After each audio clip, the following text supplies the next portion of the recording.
I don't really know that I can describe turkey hunting. Turkey hunting is kind of a feeling that I get. I've been a deer hunter and duck hunter all my life, but turkey hunting, there's a certain mystique about it. There's a certain mystery in the calling, in the sounds, in the the ways that turkeys communicate, in the way that we communicate with turkeys. And there's a challenge to it. There's a challenge in trying to get that turkey to respond to your call. There's a challenge in trying to be the best caller you can be to be successful. It is very true. Some men are mere hunters, others are turkey hunters.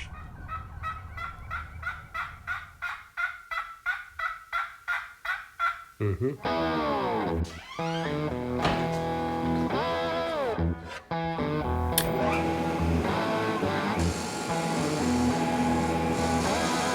I think the thing is, a lot of times we take for granted that especially some of the younger people, that we've always had wild turkeys. I can remember seeing my first turkey, and I can remember hunting areas that didn't have any turkeys, and now there are. And turkey hunting for a long time was something that a lot of old timers did, and they didn't talk about it. They didn't talk about the call they were using. They didn't show it to anybody. They didn't talk about you know what kind of sounds you made.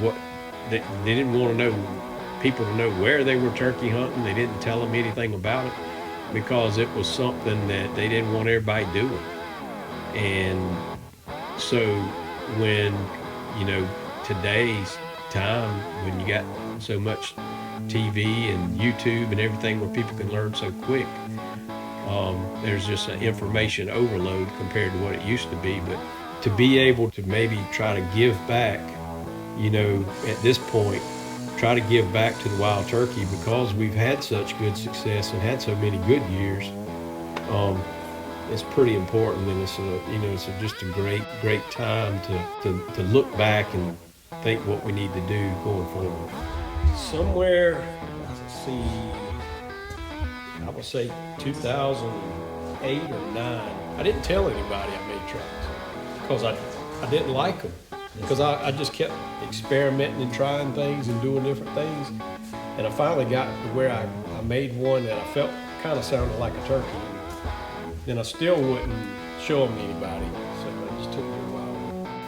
I guess I've been very fortunate in that I was a turkey hunter first and spent a lot of time learning turkeys and learning the turkey language, and then became a turkey caller, a competitive turkey caller. Spent a lot of time on the road, going to contests and the Grand Nationals, the World, U.S. Open, and really honing that craft. I'd always run calls that somebody else made. And I remember winning the Grand National Champion of Champions and running someone else's calls, and just having that feeling that, I'd really like to do this and use a call that I made. So I set out to try to learn to make trumpets. It took me a couple years before I could kind of figure out what was what. I guess the icing on the cake was to win the Grand National Champion of Champions with a call that I made. These calls are desert ironwood, and hand-picked the calls that had the best grain, would have the best sound quality, and have the most beauty together. Neil and Daniel called me back, I guess it was back in the summer, and talked about the possibility of me making a call for it, and I was pretty excited.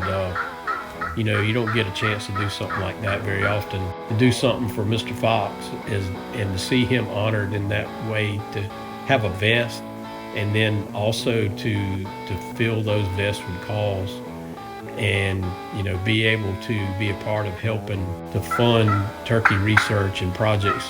It's just a win-win for everybody. I've always been proud to be a part of the Mossy Oak team and family, and I'm really thankful that I got to be able to be a part of it.